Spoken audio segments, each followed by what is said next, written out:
Iawn, prynhawn da i chi gyd, a chroeso cynnes i chi i sesiynau adolygu Carlam Cymru.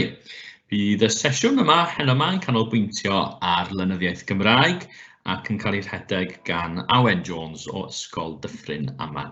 Bydd y sesiwn yn para tua 45 munud, lle bydd yr athro mynd trwy'r cynnwys perthnasol efo chi. Os oes gennych chi unrhyw gwestiwn, defnyddiwch yr adran holi ac ateb a byddwn yn ymdrechu i ateb eich cwestiwn yn ystod y sesiwn. Bydd y sesiwn yn cael ei recordio gyda'r recordiad a'r adnoddau perthnasol yn cael ei uwchlwytho ar y wefan e-sgol Mynydd Grug yn yr ardal Carlam Cymru. Felly, mi drosglwyddau i chi. Diolch yn fawr i chi. Pnawn da i chi a chroeso i'r ail sesiwn ar y ffilm Mynydd Grug. Mae'r arholiad llenyddiaeth yn agosáu ac felly mae'n bwysig ein bod ni'n canolbwyntio ffilm. Mwyn eich atgoffa, y ffilm a rydym ni'n canolbwyntio ar gyfer y sesiwn yma yw y Mynydd Grug, ffilm sydd yn addas ar gyfer yr haen uwch ac hefyd yr haen sylfaenol. Nos diwetha, fe wnaethon ni ganolbwyntio ar gynnwys y ffilm, sef beth yn digwydd yn y ffilm a hefyd y saethiadau gwahanol. Felly, cyn i ni ddechrau y sesiwn heno, awnewch chi atgoffa eich hun o brif gynnwys y ffilm. Felly, beth sy'n digwydd yn y ffilm? Pwy yw'r cymeriadau? Beth yw'r brif bethau sydd yn digwydd? A ydych chi'n gallu enwi ambell i olygfa sy'n cael effaith mawr ar y ffilm? Gwydwch hyn ar ddarn o bapur. Beth ydych chi'n cofio? Pa gymeriadau? Pa ddigwyddiadau? Pa ardal mae'r ffilm yn sôn am? Pwy yw Begw? Beth nath sardino y ffilm yma? Beth yw gwaith y mwyafrif o bobl yn y ffilm? A fathau o bobl sydd yma? A ydych chi'n cofio y gwahanol cymeriadau? A ydych chi'n cofio am deulu Begw? Pwy yw'r cymeriadau yma? Pwy yw'r teulu arall sy'n beth yw'r wahaniaeth rhwng Begw a Mynydd? Pwy yw'r teulu arall fel Begw yn mynd yn ffrindiau gyda? Beth yw enw'r merch yma? Sut fath o gymeriad yw hi? Ydych chi'n gallu feddwl am wahanol ddigwyddiadau yn y ffilm sydd yn cyflwyno gymeriadau yma? Meddyliwch am y ffilm i gyd. Mae wedi cael ei dorri mewn i 3 rhan gwahanol, ac wythnos diwethaf fe wnes i gyflwyno nodiadau i chi ar ffurf pwyntiau bwled ac beth oedd yn digwydd yn rhan. Jyst gwaith adolygu mwyn i chi ystyried a ydych chi'n cofio. Yn ystod y sesiwn heno, byddwn ni'n canolbwyntio ar y cymeriadau. Y prif gymeriadau ac yna'n gofyn i chi i feddwl am ansoddeiriau i'w disgrifio. Mae'n bwysig ar gyfer yr arholiad yma eich bod chi'n gallu disgrifio cymeriadau ac yna cyfeirio at olygfeydd sy'n cyfleu y math yma o gymeriadau. Efallai bod chi enwi mwy nag un golygfa, ac yna wrth drafod mae'n bosib i chi symud o un olygfa i'r llall. Y nod yw plethu y gwybodaeth yr ydych chi wedi dysgu, yr hyn am y cynnwys, y cymeriadau ac yna y themâu, gan gyflwyno a gan gyfeirio at dechnegau ffilm. Enghraifft, saethiadau, goleuo, cerddoriaeth. A dyma sut ydych chi'n mynd ati i greu trafodaeth. Iawn te, felly fe ddechreuwn ni ar cymeriadau. Pwy yw'r cymeriadau? Rydych chi wedi meddwl am hynny yn barod. Felly dwyswch y prif gymeriadau, meddyliwch am ansoddeiri ddisgrifio. Dyma beth i ni'n mynd i wneud yn ystod y sesiwn hyn. Ychwanegwch ddisgrifiad o olygfa digwyddiad sy'n pwysleisio o'r math yma o gymeriad. Yr 2 rhan sy'n mynd i fod yn ganolbwynt i'r sesiwn.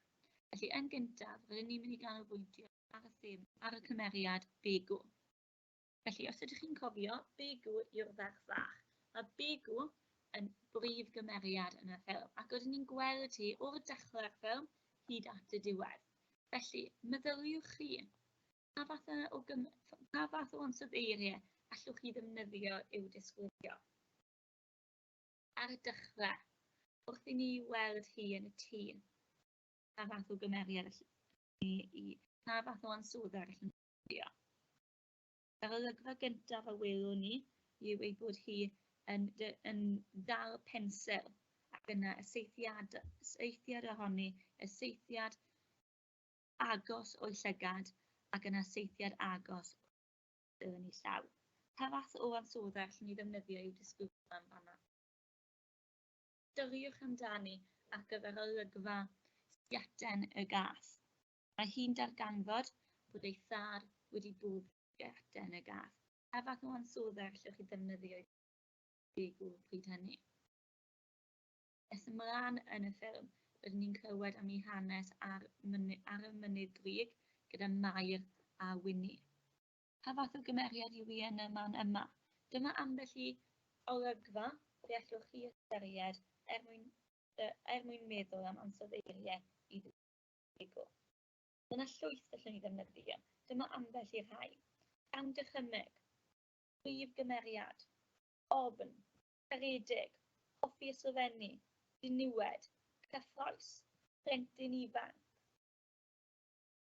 hoffi presio. Dyma ambell i ansoddeiriau i'w disgrifio. Pam allwn ni ddefnyddio yr ansoddeiriau hyn i'w disgrifio? Dyma gyfle i chi i nhw ar bapur. Lluniwch dabl yn debyg i hyn, ansoddau ac yn y dyfyniad a gweithredoedd sydd yn awgrymu hyn. Meddyliwch chi am ba olygfa sydd defnyddio mwyn cyfiawnhau eich ansoddair. Oes yna dyfyniad sy'n cael ei nodi, naill ai gan begw ei hun, neu gan rhywun arall llwn ni ddefnyddio mwyn pwysleisio i bod i'r math yma. Ydyg o funudau i chi nodi hyn. Dyma un ansoddair allwn ni ddefnyddio. Plentyn. Mae hi'n blentyn diniwed. Cyfeirio at yr eira. Mae hi'n edrych allan o'r ffenest ar Wini Hadog ar gyfer yn chwarae yn yr eira. Wel, dyma delwedd i chi o blentyn bach. Hefyd, fellwn ni ddweud ei bod hi'n blentyn yn edmygu Wini Hadog ac yn ei edmygu oherwydd y freuddwyd. Mae Wini am fynd i weini yn Llundain. Ac yna, i ni'n gweld bod begw yn ei edmygu hi ac yn edrych lan ati. Ac oherwydd hyn, mae yna saethiadau sydd yn canolbwyntio ar lygaid begw sydd yn dangos i ni y disgleirdeb sydd yn ei llygaid. Enghreifftiau o saethiadau agos i ddangos bod y dychymyg yn fyw. Ac hefyd ei bod hi yn blentyn sydd yn credu. Mae hi'n hoffi Wini. Mae hi'n gweld ei bod hi'n wahanol iddi hi ac hefyd bod hi yn berson sydd yn dymuno cael hwyl. Enghraifft arall, dychymyg. Mae begw'n cael ei chyflwyno fel awdures y llyfr. Wel, mae hi'n berson sydd gyda dychymyg byw. Begw'n gymeriad sydd gyda dychymyg. Mae'n dychmygu stori am ferch mewn gwisg goch. Sgiatan yn dwyn bwyd. Gweld sgiatan yn dwyn bwyd. A mae hi'n ysgrifennu am hyn. Felly mae'n amlwg bod yn bosib ddefnyddio y gair dychymyg i ddisgrifio. Gweld sgiatan wedi iddi gael ei lladd. Mae yna enghreifftiau o olygfa lle ni'n cael o'r ffrachiad bod begw yn gweld sgiatan y gath ar ôl iddi gael ei lladd. Hefyd, pan mae yn y mans wedi cael ei danfon i eistedd wrth y soffa i fita bwyd, mae yna golygfa lle mae begw yn dychmygu Mrs Hughes, sef mam Mynydd fel neidr. Ac yna, i ni'n cael y syniad hyn bod y dychymyg yn fyw. I ni'n clywed yn y cefndir wrth i ni drafod y golygfa Mrs Hughes yn troi neidr yn y sarf. ni'n clywed y sŵn y neidr. Ni hefyd yn cael enghreifftiau o saethiadau cyflym sy'n symud o un olygfa i'r llall, ac yna yn pwysleisio y sŵn yn y cefndir. Felly mae dychymyg begw yn fyw yn y ffilm yma. Ansoddair arall i ddisgrifio begw yw sensitif. Ydych chi'n gallu cofio y ffordd wnaeth begw ymateb i farwolaeth y gath? Roedd hi ddim yn gallu ymdopi â hyn. Roedd hi yn teimlo trueni ac hefyd yn upset. Winnie'n bwyta'r jeli.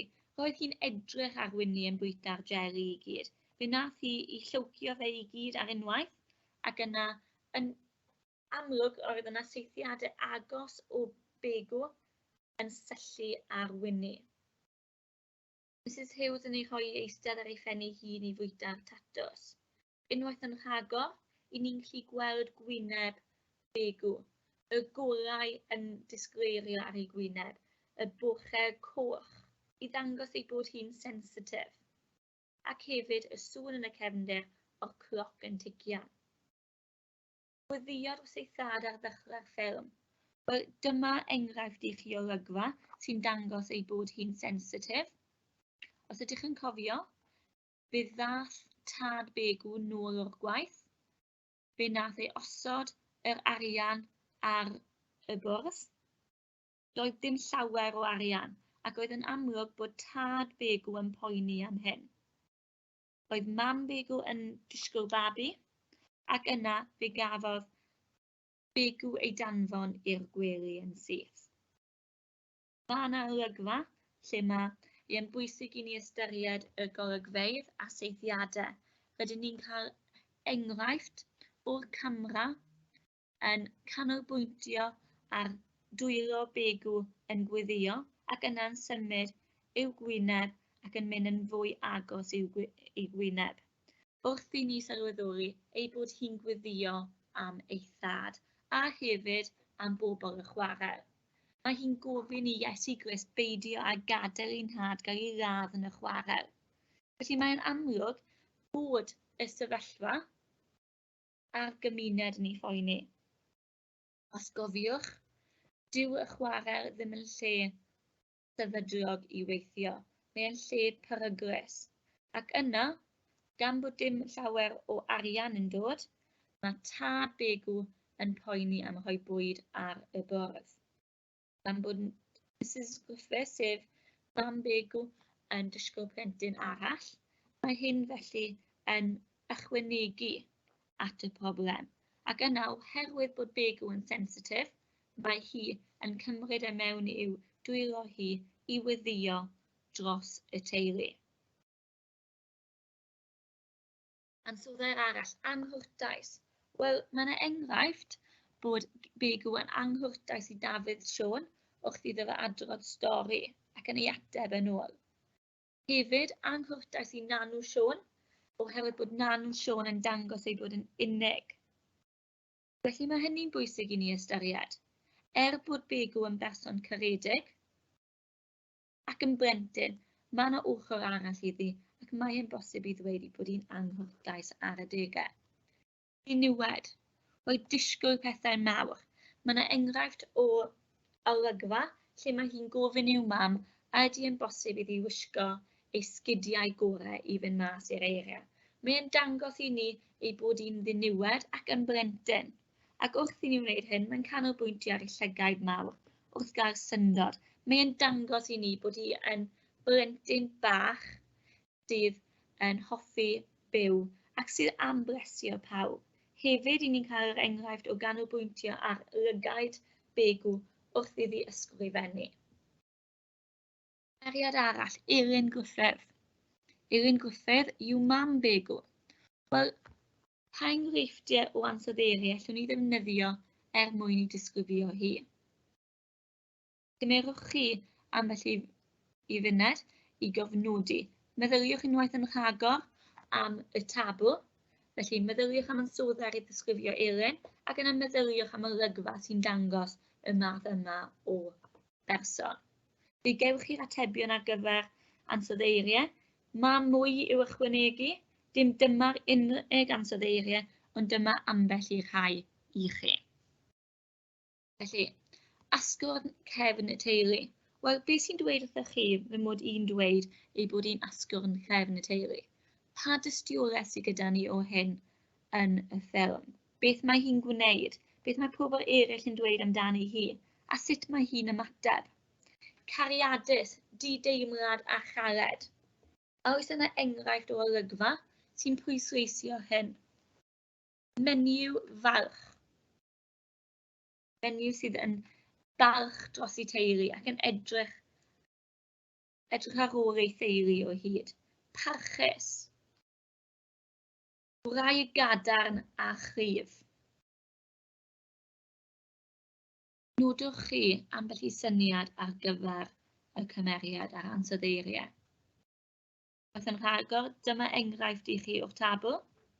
Yn asgwrn cefn y teulu, hi sy'n edrych ar ôl y teulu. Trwy gydol y ffilm, hi sy'n edrych ar ôl begw a'i brioder. Y teulu yw canolbwynt ei bywyd. Mae hi, fe wneith hi unrhyw beth mwyn edrych ar ôl begw a'r teulu. Mae yna enghraifft ei bod hi'n grac gyda begw ac yn danfon i'r gwely ynglŷn ag arian, ond cadw ei ochr. Hefyd, rydyn ni'n gweld golygfa lle mae'n dangos di-deimlad tuag at begw oherwydd mae hi'n gwybod taw ei gŵr sydd wedi lladd sgiatau yn y gath. Ond, trwy gydol hyn, mae hi'n dangos caderned a hefyd taw hi sydd yn rheoli. Weithio'n galed i gadw cartref glân, cynnes a chysurus. Mae'r teulu yn dibynnu arni. Gweld y gorau mewn pawb. Wel, pwy mae'n gweld y gorau ohono? Mae yna enghraifft lle mae hi yn ceisio helpu Wini Ffini a Hadog creu gwisg ar gyfer y gweini. Mae hi'n mynd i siop Mrs Plythro i gasglu y defnydd. Mae hefyd yn dangos bod hi'n caredig wrth magu begw i gysgu ac edrych ar ei hôl pan yn sâl. Fe gewn enghraifft arall ei bod hi yn garedig achos mae ei mab yn dod adre ac yn dweud bod y gweinidog, Mr Hughes, yn colli ei cof yn dangos gwellgofrwydd ac mae hi yn dweud chwarae teg iddo. Mae e'n ddyn da. Mae hi'n garedig yn gweld y gorau o bobl. Wel, bod hi'n garedig ac yn edrych ar ôl ei theulu, mae hefyd yn berson llym. Mae'n dweud ei barn yn glir, yn blwmp ac yn blaen. A does dim ots gyda hi ei bod hi yn pechu gwraig y gweinidog. Mae gwraig y gweinidog, sef Mrs Hughes, yn dod i gwyno bod Winnie wedi chwipio ei merch wrth fynd i gerdded ar y Mynydd Grug. Ond mae Mrs Griffith yn cadw cefn Winnie ac yn dweud wrthi efallai taw dyma'r ffordd y byddai hi'n ymddwyn petai hi wedi cael ei chodi yr un ffordd â Winnie. Hi dangos ei bod hi'n llym, ond hefyd yn cadw cefn y pobl agosaf tuag ati. Poeni am ei theulu, trodi'n amlwg. Mae Mrs Griffith yn poeni am ei theulu, a mae'n poeni am sut mae'n teimlo yn mynd i fyw oherwydd diffyg arian. Mae'n dangos ei bod hi hefyd yn poeni am sut mae effaith diffyg arian yn mynd i effeithio ar ei theulu. Sut maen nhw'n mynd i ddod i bwyd ar y bwrdd. Hefyd, rydyn ni'n gwybod ei bod hi'n disgwyl babi ar ddechrau'r ffilm, ond eto mae'r diffyg arian yn cyflwyno y thema triodi. Ac oherwydd hyn, mae mam Begw yn greulon wrth iddyn nhw i drafod am sgiatau yn y gath wedi cael ei lladd. Mae mam Begw, dydy hi ddim yn dangos unrhyw cydymdeimlad i Begw wrth i Begw sylweddoli bod y tad wedi lladd y gath. Mrs Hughes. Wel, dyma i chi ambell i ansoddair i ddisgrifio y cymeriad Mrs Hughes. Snobyddlyd, creulon, cas, negyddol, diffyg croeso, rhagfanllyd, sef yn feirniadol o bobl eraill. Tro yma, awnewch chi greu eich tabl, awnewch chi nodi yn y tabl yr ansoddeiriau, ac yna cyfeirio at y wahanol olygfeydd sydd yn dangos hyn. Meddyliwch am wahanol agweddau. Pryd mae Mrs Hughes yn dangos ei bod hi'n snobyddlyd. Ceisiwch ychwanegu wybodaeth ynglyn â cerddoriaeth. Pa olygfa? Ble mae'r olygfa yma yn cymryd lle? Oes yna enghraifft o hyn yn y capel? Sut ydyn ni'n gwybod hyn? Meddyliwch am y defnydd o wisg. Pa fath o wisg mae Mrs Hughes yn gwisgo? Beth mae hyn yn awgrymu? Creulon cas. I bwy mae hi'n greulon? Pryd? Pa olygfa? Diffyg croeso. Pryd mae hi'n dangos diffyg croeso? Rhagfanllyd, beirniadol, negyddol. Felly, dyna chi ansoddeiriau dyfyniad y gweithredoedd. Nodwch nhw ar eich taflen chi. Ceisiwch chi i fanylu cymed y phosib. Cofiwch taw atebion bras sy'n cael ei nodi ar y clip yma ac ar y PowerPoint. Mae e'n bosib i chi fynd mewn i fwy o fanylder.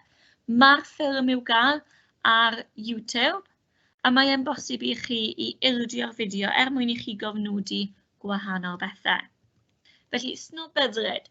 Mae hi'n siarad yn gas iawn am Winnie. Mi ddylid rhoi'r Winnie yn dydan glo yn rhywle. Dydy ddim yn ffit i fod ymysg plant. Wel, mae hyn yn awgrymu i hi bod hi yn feirniadol iawn o Winnie. Ond, gan ystyried y math o fagwraeth y mae Winnie wedi ei chael, cofiwch, mae hi'n byw gyda'i thad sydd yn yfed llawer. Mae hi'n edrych ar ôl ei hanner brawd bach, a does dim fawr o ofal. Dydy Winnie ddim yn gyfarwydd o gariad, ac yna, gan ystyried hynny, mae yn amlwg ei bod hi yn gwneud yn dda. Cofiwch hefyd, taw merch ifanc yw Winnie sydd gyda breuddwyd yr un peth â phawb arall. Poeni am yr hyn mae pawb yn dweud amdani wrth i Mr Hughes dangos gwathgofrwydd. Mae Mrs Hughes yn poeni am y ffordd mae Mr Hughes yn ymddwyn, oherwydd mae hi'n credu bod hynny yn dod ag enw gwael iddi hi. Rydyn ni'n cael y syniad bod Mrs Hughes yn snobyddlyd ac yn dod o deulu gyda llawer o arian. Ond, y gwir yw, dydy hynny ddim yn wir. Ymddangos fel teulu gyda llawer o arian y maen nhw. Mae Mr Hughes yn gweld hi'n anodd, oherwydd does dim arian yn dod mewn i'r capel, oherwydd dyw'r chwarelwyr ddim yn rhoi arian. Ac yna allwch chi gyfeirio at yr olygfa sydd yn y capel ac yna mae'r casgliad gyda'r plat. Os chi'n cofio, mae yna enghreifftiau o saethiadau sy'n panio ac yn pwysleisio ar y ceiniogau sy'n cael ei osod ar y plat ac hefyd sydd yn dangos i ni bod diffyg arian. Hefyd, fel rydyn ni'n gwybod, mae Mr Hughes yn dangos gwallgofrwydd. Mae yn colli ei feddwl. Mae yna ddwy enghraifft yn y ffilm. Yr un wrth i mab Mrs Griffiths gwylio Mr Hughes yn siarad i'w hun, yn colli ei feddwl, ac hefyd yna lle mae Mr Hughes yn lladd ei hun. Ac yna mae hyn yn dod â gwarth ar y teulu. Yn hapus gyda'i merch am dderbyn arian wrth ddyn y ffordd. Wel, snobyddlyd yw hyn. Dydy Mrs Hughes ddim yn moyn fod yn gysylltiedig â'r bobl sydd ddim gyda llawer o arian. Ac yna oherwydd hynny, mae hi'n anhapus gyda'i merch am dderbyn arian. chreuron? Wel, meddyliwch chi, fe nath Mynydd, sef merch Mrs Hughes, gwahodd Begw i'r mans mwyn gweld ei llais newydd. Pa fath o ymateb cafodd Begw wrth iddi gyrraedd y drws? Roedd Begw yn gynnar, ond ymateb digon chwyrn cafodd hi wrth Mam Mynydd yn dweud, meddwl dy fod ti'n sâl. Ac yna, mae'n bosib i ni gyfeirio at yr olygfa, at y seithiad sydd yn dangos statws y mans, statws cartref Mrs Hughes, ac yna seithiad o'r camera'n edrych i fyny ar Mrs Hughes. Mae hyn yn pwysleisio i ni ei bod hi yn snobyddlyd ac yna bod hi gyda fwy o statws nag neb arall. Hefyd, mae hi'n greuron i'w gŵr. Mae hi yn dweud wrtho i gysgu yn yr ystafell sbar. Mae hyn yn pwysleisio i ni y fath o gymeriad ydy hi. Oherwydd dydy hi ddim yn cytuno, mae hi yn ei danfon i'r ystafell sbar. Mrs Hughes yn hanner gyfrifol am wallgofrwydd y gweinidog enw Mam Begw. Wel, sut fyddech chi'n ymateb petai chi rhaid byw gyda rhywun snobyddlyd fel Mrs Hughes? Mae hi'n ffroen uchel. Mae hi'n meddwl bod hi'n well na phawb. Ac yna allwn ni hefyd cyfeirio at yr olygfa yn y capel, lle mae'r wisg Mrs Hughes yn bwysig. Mae hi'n gwisg crand, het ar ei phen gyda ffri yn dod allan, sydd yn pwysleisio statws. Unwaith yn rhagor cyfeirio at y dyfyniad, mi ddyled rhoi'r wini yna dan glo yn rhywle, dangos ei bod hi yn gath. Dydy hi ddim yn ystyried y math o fygwraeth sydd ganddi, mae hi jyst yn gweld y math o deulu, a ddim rili moyn fod yn gysylltiedig â teulu o'r math yma. Gymeriad Mr Hughes. Wel, Mr Hughes yn gymeriad tu ôl i'r wyneb mewn ffordd. I ni'n cael i gyflwyno iddo mewn mannau o'r ffilm, ond rydyn ni'n dysgu llawer amdano wrth edrych ar gymeriad ei wraig. Felly Mr Hughes, y gweinidog. Pa ansoddeiriau allwn ni ddefnyddio mwyn disgrifio Mr Hughes? Felly dyma ambell i un i chi, gwallgofrwydd. Mae e'n wallgof, colli reolaeth, cael ei iwri gan ei wraig, dyn parchus yn ôl y gymuned, gan ei fod yn aelod ac yn gweinidog, mae'r gymuned yn disgwyl iddo fod yn barchus. Wraig, gadarn a chrif. Wrth yn rhagor defnyddio yr un tabl y tro yma, ond y tro yma allwch chi fynd ati i nodi. Fi newn i fynd trwy'r atebion i chi. Gweinidog yn byw o dan gysgod i'w wraig. Yn amlwg yn cael ei reoli, cael ei danfon i'r ystafell sbar. Mrs Hughes yn poeni bod cyn lleied o arian. Dydy hi ddim yn moyn dangos i weddill y gymuned bod trafferthion ariannol a bod triodi yn effeithio ar ei chartref hi. Os edrychwch chi a meddyliwch chi am y mans ei hun, mae ar ben ac yn uwch na gweddill y tai. Ac yna mae hynny yn cyfeirio at y statws. Gwallgofrwydd. Gwallgofrwydd Mr Hughes yn datblygu yn ystod y ffilm. Ymosod ar wirafedw am geisio dwgio'r iar ac yn rhegi a cholli arno ef ei hun. Robin yn ei weld yn pregethu iddo ef ei hun wrth yr afon. Mae'r plant yn gweld yn ddoniol. Ond, y gwir yw, dyma i chi enghraifft ohono ef yn colli ei gof. Gweld wirafedw a lleiar llawn i awgrymu fod y ddau'n wallgof. Styriwch ar gyfer y golygfeydd yma sydd yn cyflwyno Mr Hughes yn colli ei feddwl ac yn mynd yn wallgof, mae'r goleuadau yn bwysig. Lleiar llawn yn symbol o wallgofrwydd. Yna, y defnydd o saethiadau agos, saethiadau yn panio ac yn symud o un lle i'r llall mwyn pwysleisio dryswch Mr Hughes. Rheoli gan ei wraig.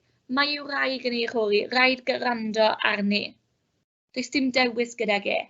Os dyw e ddim, mae hi'n anhapus. Cymeriad Wini Ffini Hadog. Wel, dyma'r ansoddeiriau i chi. Allwch chi fynd ati i nodi, pa olygfa sydd yn cyflwyno hi fel cymeriad lliwgar. Yna sawl gymeriad, sawl olygfa yn y ffilm. Person trawd. Meddyliwch am y math o ddysgu, math o ddillad y mae Wini Ffini Hadog yn ei gwisgo. A ydyn nhw'n debyg i wisg Mynydd a Begw. A ydy cymeriad Wini Ffini Hadog yn datblygu ac yn newid yn ystod y ffilm. Braith, dweud beth sydd ar ei meddwl. Parchus ar ôl iddi symud i'r dre. Beirniadol. Does dim ots gan Wini beth mae hi'n dweud am neb. Dillad carpiog, i dillad yn aniben. Does dim llawer o gariad. Breuddwyd clir, cymeriad cryf. Mae'r ddau yn gysylltiedig â'i gilydd. Mae gan hi breuddwyd clir. Ond hefyd mae hi'n gymeriad cryf. Oherwydd mae hi yn ddigon hapus i sefyll lan i beth mae hi moyn. Aneiddfed, heb gael neb i ddilyn. Does ganddi hi ddim mam a tad sydd yn dangos iddi y drefn. Mae hi rhaid gwneud ei llwybr ei hun. Felly dyma i chi enghreifftiau o olygfeydd ac yna hefyd ddyfyniadau sydd yn pwysleisio ei chymeriad. Cymeriad cryf. Mae'n gymeriad sy'n herio trodi a cheilondeb ei byd. Mae hanes ei farwraeth wedi gwneud yn gryf. Diffyg gofal wrth ei theulu, tad yn feddw edrych ar ôl ei brawd bach. Does gen i ddim mam iawn, a mae gen i gythrael o dad. Felly, beth ydy'n disgwyl ohoni? Mae hi'n gwneud y gorau o'r sefyllfa. Wini yn amddiffyn ei hanner brawd bach Sionen. Mae'n mamol iawn. Mae'n olygfa lle mae Begw yn mynd i ofyn iddi i fynd i'r draw i dŷ Begw am de, ac mae hi yn dal Sionen y brawd bach. Ond mae thad yn y cefndir ac yn anhapus. Eisi am ddiffyn ei brawd oherwydd doedd hi ddim wedi cael bywyd a chariad. Felly mae'n famol iawn. Swnllyd a drwg. Yn dweud yn blaen beth sydd ar ei meddwl hi. Wini yn dweud ei bod e'n mynd i chwipio Begw a Mynydd Grug. Dangos ei bod heb cael ei dysgu sut i ymddwyn. Dim dyma'r ffordd yr ydyn ni'n disgwyl i bobl i ymddwyn mewn cymdeithas. Ond, doedd Wini ddim yn gwybod yn wahanol. Roedd hi'n gweld yn rhyw fath o antur. Ond, ystyriwch ymateb Begw a Mynydd. A ydyn nhw'n ymateb yn yr un ffordd i beth mae Wini wedi gwneud? Sut mae Wini yn ymateb? Mae hi hefyd yn gwneud sbri o mam Mynydd. Mae hi yn ailadrodd geiriau mam Mynydd, sydd yn pwysleisio hefyd ac yn dangos ei bod hi yn ddrwg. Cymeriad Mynydd. Mynydd yw'r ferch fach sydd yn ffrindiau i raddau gyda Begw, ond hefyd sydd yn dangos i ni y wahaniaeth rhwng y ddau deulu. Dyna'r prif pwrpas Mynydd yn y ffilm. Felly dosbarth canol ffug barchus. Mae'n dosbarth canol, ond jocan bod yn barchus ma ddi. A ydych chi yn gallu i ystyried am olygfa sy'n dangos hyn. Mae'n merch ei mam. Mae hi'n dilyn ei mam. Mae wedi cael ei chodi ganddi. Ac yna, dydy hi ddim yn gwybod yn well. Ond i raddau mae e hefyd yn bosib i ddweud bod Mynydd yn berson creulon. Merch ei mam ymateb yn yr un ffordd a'i mam, diffyg parch tuag at Wini. Mae hi'n rhedeg nôl at ei mam yn dweud am Wini yn ei chwipio hi ar y grug. Mae Begw yn gorwedd ar y grug, a mae rhaid i'w rawd Robin dod i chwilio amdani. Beth mae Mynydd yn gwneud? Rhedeg nôl at ei mam. Beth mae Mynydd yn ei gwneud? Mynd i gwyno am Wini. Creulon, gas i Begw wrth fynd i'r siop. Ddim yn ei aniatau hi i fynd gyda ddi. Mae yna rhyw fath o gystadleuaeth rhyngddyn nhw. Ddari mi ddim gofyn i chi, gofynnwch gyntaf. Wel, creulon ddim yn gadael i neb arall i fynd gyda ddi i siop. Mae'n dangos ei bod hi'n well na Begw. Bywyd materol ffug barchus. Wel, mae'n ymddangos ar yr olwg cyntaf bod Mynydd gyda cartref cariadus teuluol. Ond, os wnewch chi ystyried yn fanylach, ffug barchus ydyn nhw, nid yw hi'n cael y gofal fel Begw. Mae mam Begw yn dangos cariad tuag ati. Does dim tystiolaeth yn y ffilm, na cymeriadau yn y ffilm bod Mrs Hughes yn dangos cariad tuag at Mynydd. Mae'r teulu yn canolbwyntio ar arian. Yr unig beth sydd yn bwysig i deulu Mynydd yw bod nhw'n edrych yn barchus. Mae gan deulu Mynydd mwy o arian na deulu Begw, ond ydy hynny'n bwysicach na'r cariad. Hefyd allwn ni ddweud ei bod hi'n hunanol. Enghraifft o hyn yw pan mae Mynydd a Begw yn mynd i'r siop, mae Mynydd yn mynd i Begw ddim yn cael mwy o lotion na hi, a hynny ar gwaethaf ei ffaith ei bod yn dipyn mwy cyfoethog. Meddyliwch am ddyfyniadau fydd yn addas i ddefnyddio er mwyn disgrifio cymeriadau. Felly, un agwedd sydd angen i ni i ganolbwyntio na ac i gynnwys yn yr arholiad llafar yw dyfyniadau. A beth sydd gyda ni i ddilyn yw enghreifftiau o ddyfyniadau allwch chi ddefnyddio. Felly, un enghraifft, os oeddet ti'n ddigon da i fynd i chwarae efo'i merch hi, mi roeddet ti'n ddigon da i eistedd wrth ei bwrdd hi hefyd. Dyma geiriau mam Begw wrth iddi glywed bod mam Mynydd wedi danfon hi i eistedd wrth soffa i'w bytau bwyd. Fe allwch chi ddefnyddio hyn er mwyn disgrifio y math o gymeriad yw Mrs Hughes.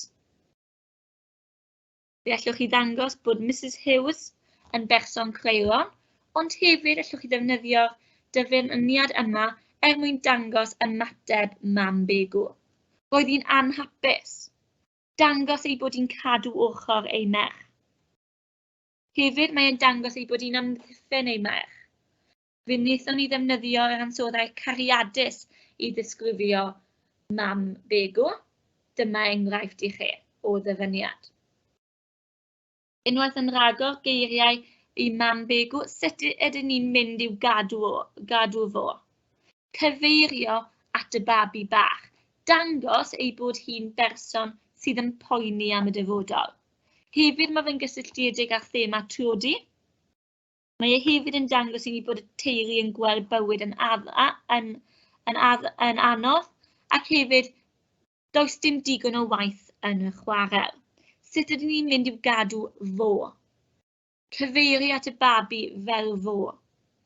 Dangos bod nhw'n poeni, bod pethau yn broblematig ar hyn o bryd. Hogan fach mewn sgert goch.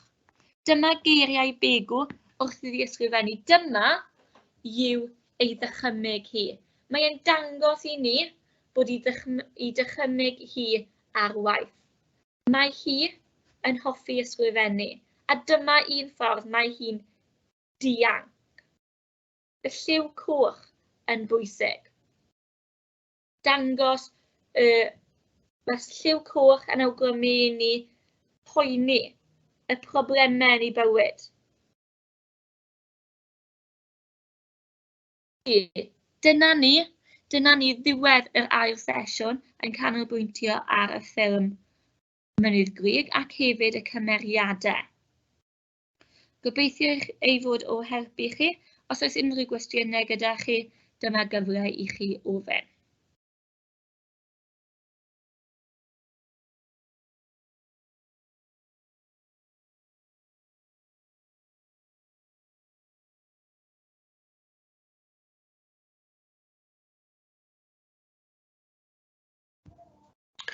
Dim cwestiynau dwi ddim yn meddwl, felly unwaith eto diolch yn fawr iawn i chi.